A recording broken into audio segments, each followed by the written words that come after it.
மலைக்கு முன்னாடி போறது நல்லதுதான். குண்டும் குழியுமான ரோட்டில் எப்படி போறது? மலையில் எதுவும் தெரியாது. சரியா சொன்னீங்கம்மா. நரேனினியா, எதுக்கு இப்படி மலையில நனைஞ்சிட்டு? நனையலம்மா, கவலைப்படாதீங்க. உட்காருங்க. மலைக்கு இதம்மா சூடா டீ கொண்டு வரேன். நீ பேசு மனு, நான் போடுறேன். மரகதமணி தேநீர் தயாரிக்க செல்ல அவருடன் சென்றாள் இனியா. என்ன மனோ, டல்லா தெரியுற? இல்லண்ணா. பொய் சொல்லாத மனோ. அண்ணா ப்ளீஸ். அம்மா இருக்காங்க, நாம நாளைக்கு பேசலாம். இத்தனை நேரம் நன்றாக தானே இருந்தால் திடீரென்று என்னவானது? இன்னும் 2 நாட்கள் இருந்துவிட்டு பிறகு ஊருக்கு செல்வோம் என நினைத்தவனாய் அமர்ந்திருந்தான் நரேந்திரன். அன்பாலயத்தின் வரவேற்பறை.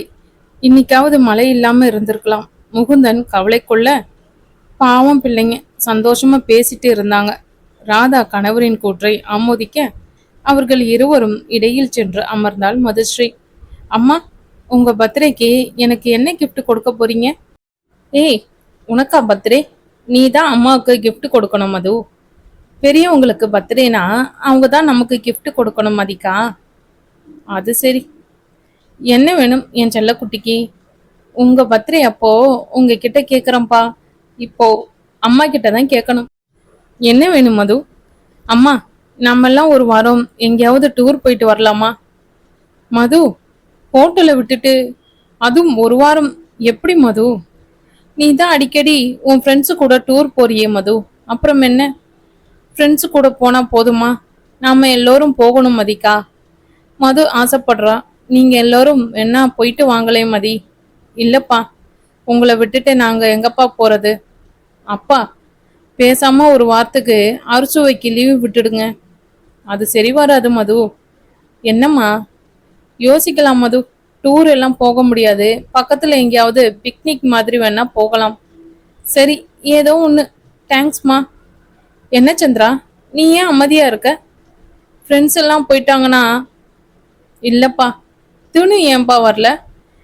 அம்மா, அவன் முக்கியமான வேலையா சென்னைக்கு போயிருக்கான். தினு இருந்திருந்தா இன்னும் கலகலப்பா இருந்திருக்கும். பூர்ணாவும் வராம இருக்க மாட்டா. இந்த தடவை தான் வரல. இனி கல்யாணம் ஆகிட்டா எங்க வரப்போறா?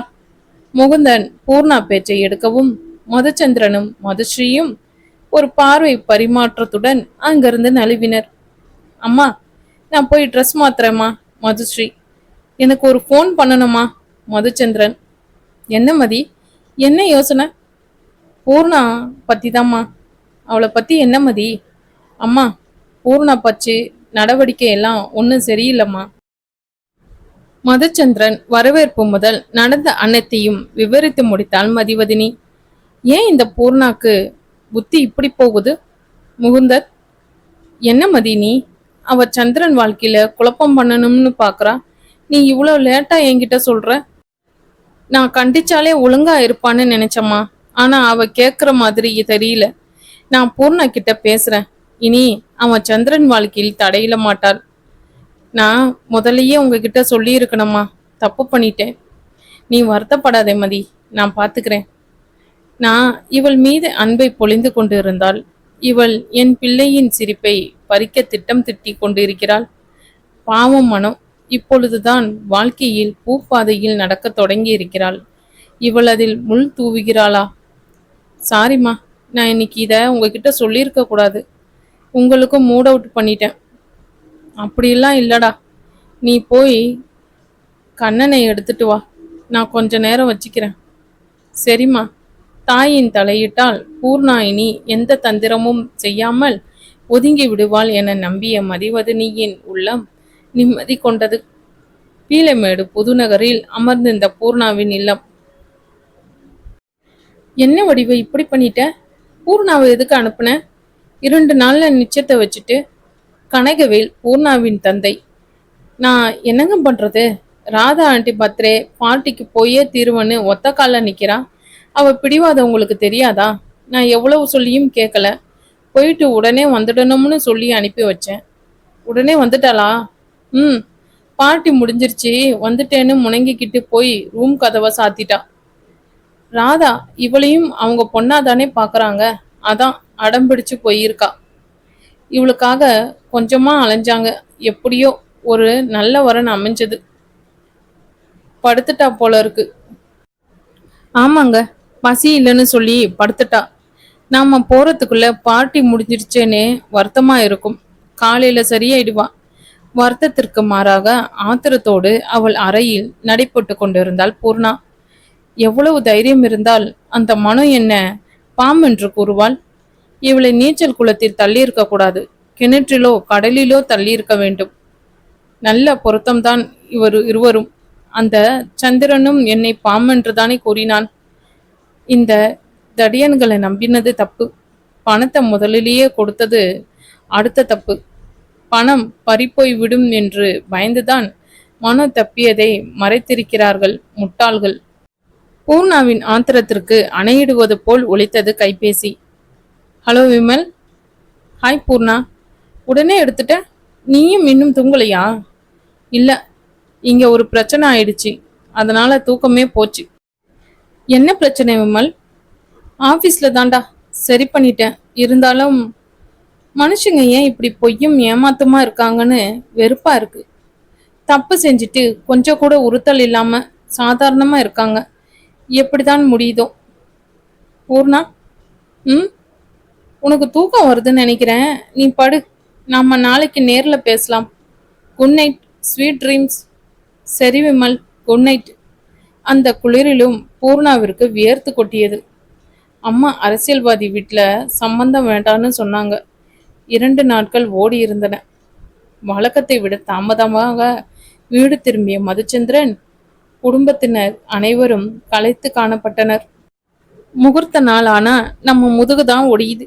எல்லாரும் போய் படுங்க, காலையில பேசிக்கலாம்.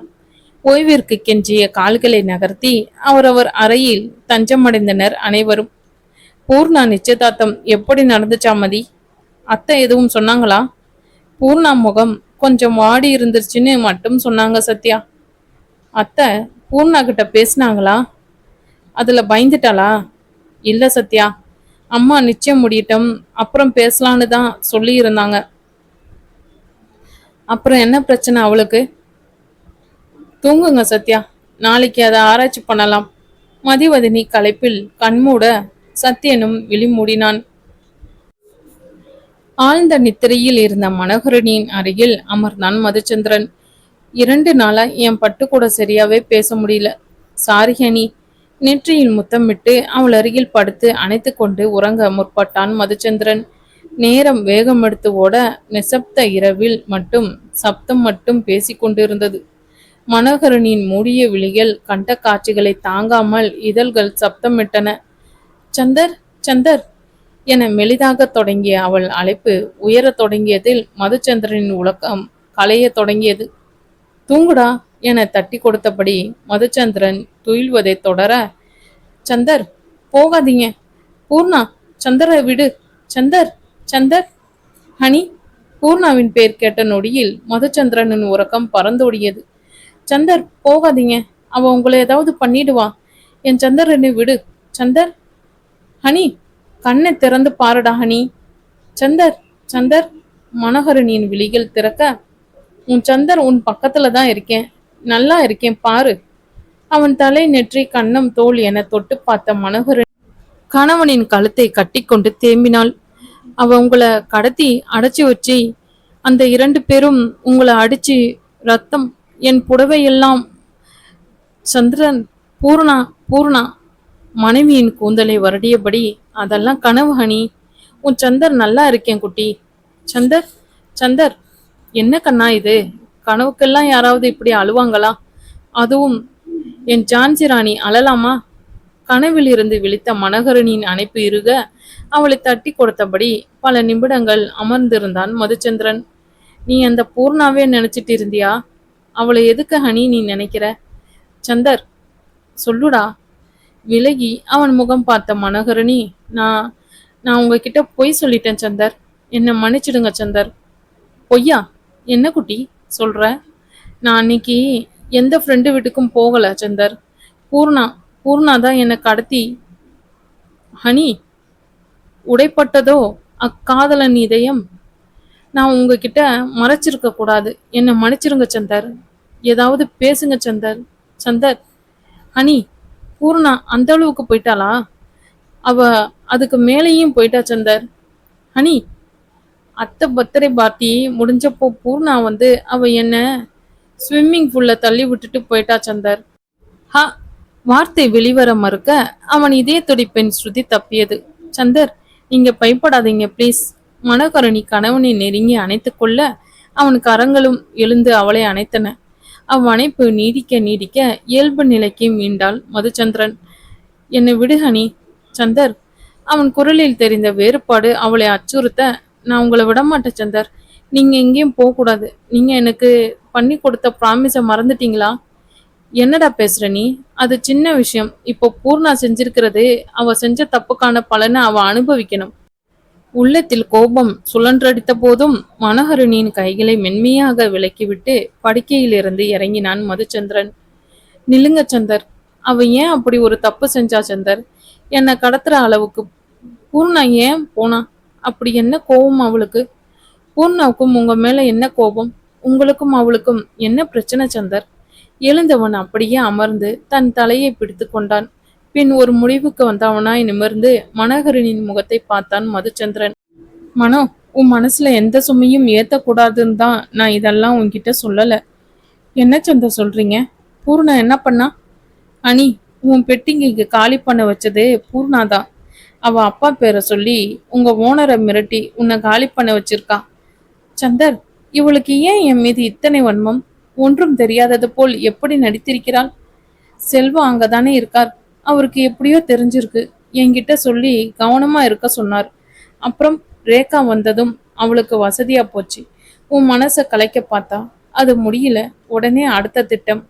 ஒரு நாள் நைட் என் கார் முன்னாடி ஒரு பொண்ணு மயங்கி விழுந்ததா சொன்னனே, அது கூட பூர்ணாவோட திட்டம்தான். அந்த பொண்ணை பூர்ணா பார்த்து தெரிஞ்சுக்கிட்டேன்.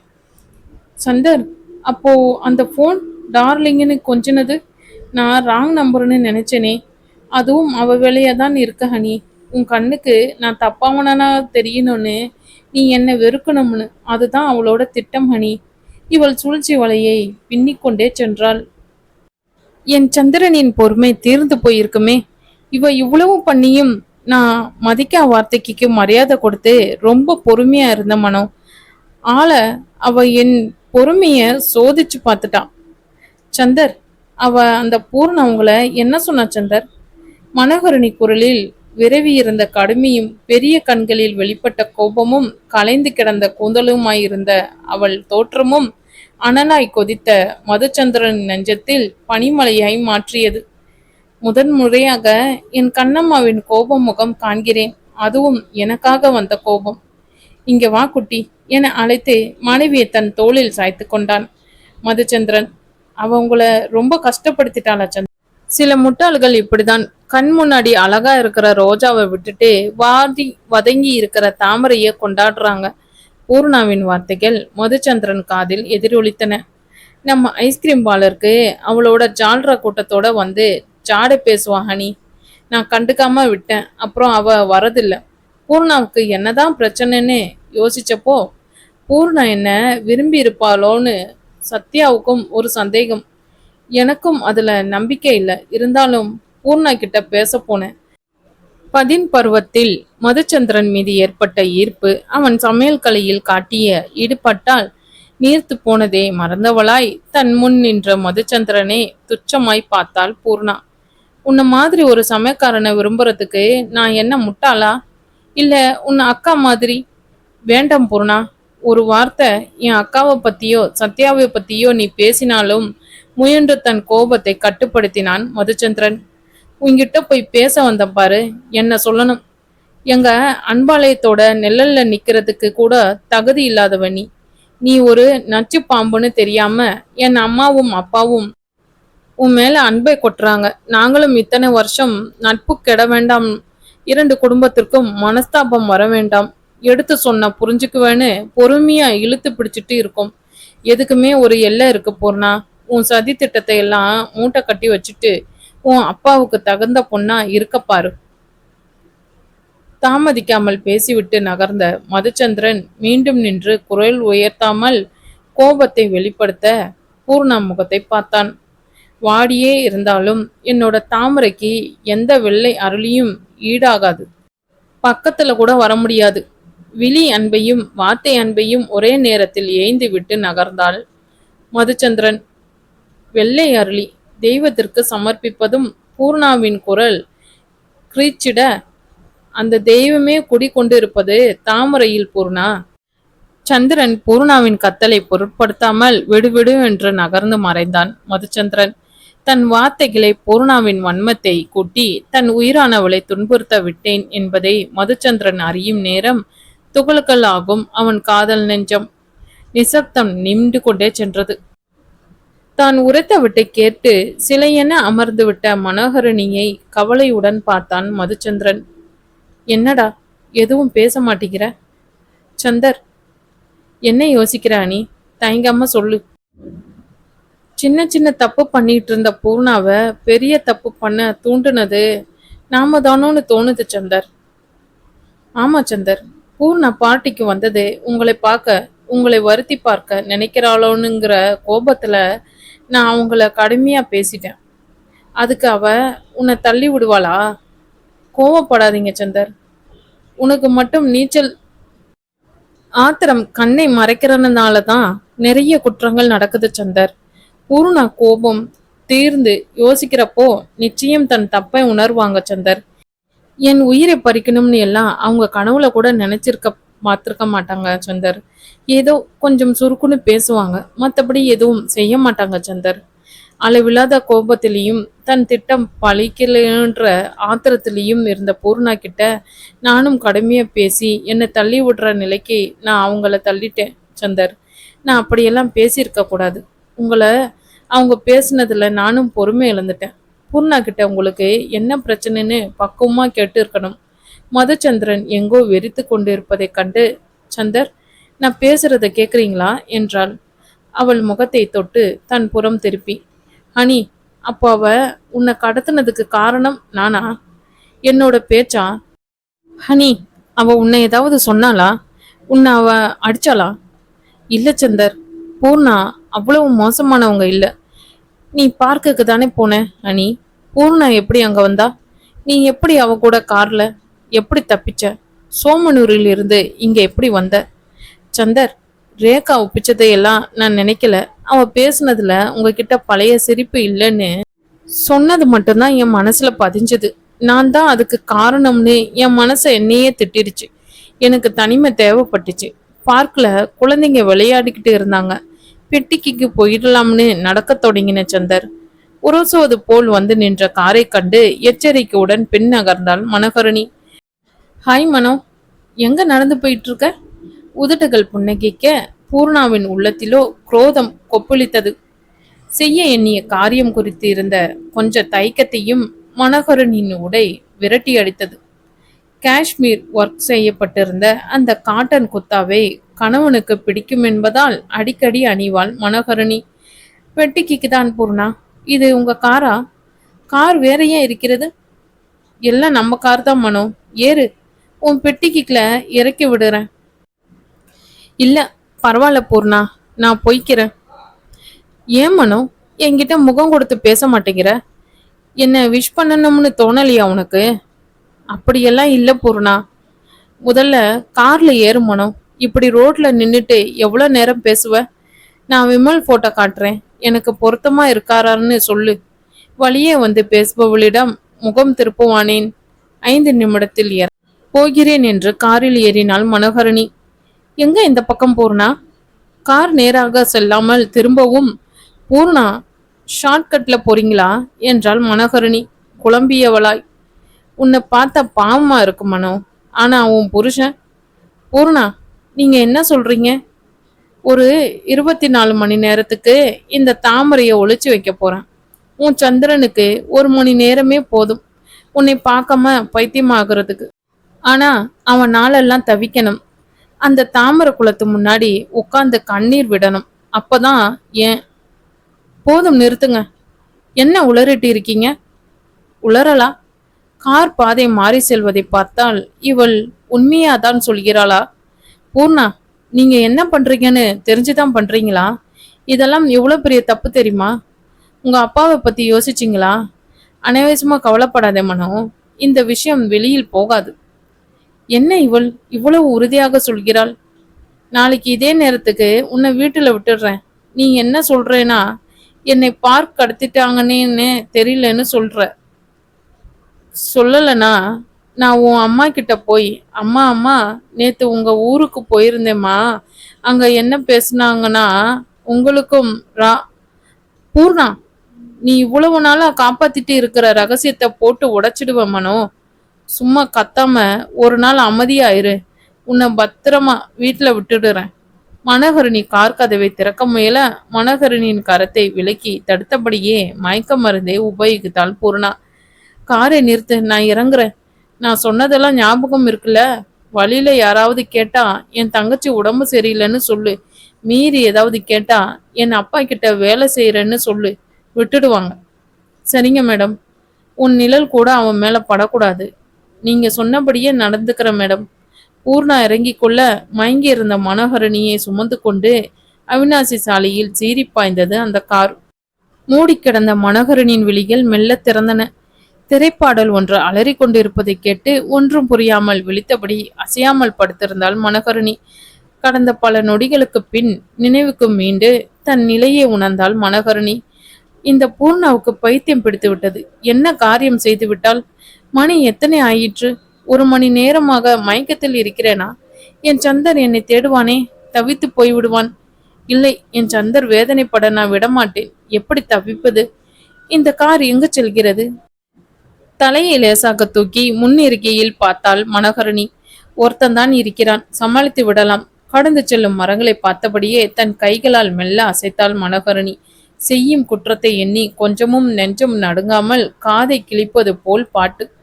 கூட்டம் கூட்டமாய் பெண்கள் கடந்து செல்வதை பார்த்தால் இது ஏதோ காலேஜ் ஏரியா போல் இருக்கிறது. இதுதான் சரியான சமயம்.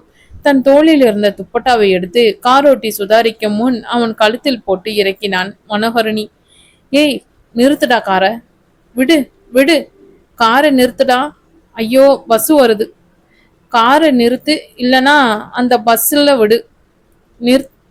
கார் பலத்த குலுங்கலுடன் நிற்க வினாடியும் தாமதிக்காது கார் கதவை திறந்து கொண்டு மனோகரணி எதிர்ப்புறம் ஓட வேகமாக வந்த இருசக்கர வாகனம் ஒன்று கடைசி நொடியில் மோதலை தவிர்த்து நின்றது.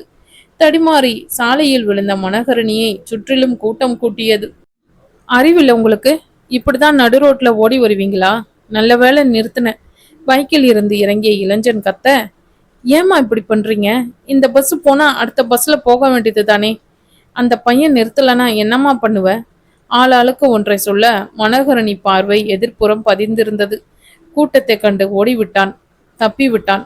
நான் தப்பி விட்டேன். உடனே சந்திரனிடம் செல்ல வேண்டும். பயந்துடுச்சு போல இருக்கு. எதுவும் பேச மாட்டேங்குது. தண்ணி கொடுங்க. மன்னிச்சிடுங்க என்றால் தடுமாறி எழுந்து நின்ற மனோகரணி. சரி சரி, கூட்டம் போடாதீங்க, போங்க போங்க என கூட்டத்தை கலைத்து அனுப்பினான் அந்த பைக் இளைஞன். உங்களை இந்த பக்கம் பார்த்த மாதிரி இல்லையே. எந்த காலேஜ்? நான் ஸ்டூடெண்ட் இல்லை. இது எந்த ஏரியா? கோயம்புத்தூரிலிருந்து தூரமா? இல்லை, பக்கம்தான். 1 மணி நேரத்தில் போயிடலாம். வழி தவறி வந்துட்டீங்களா? ஆமாம். தண்ணி குடிங்க என அவன் நண்பன் கொடுக்க கொஞ்சம் தண்ணீரை குடித்துவிட்டு மீதியை முகம் கழுவி மனோகரணி நிழல் குடை இருக்கையில் அமர்ந்தாள்.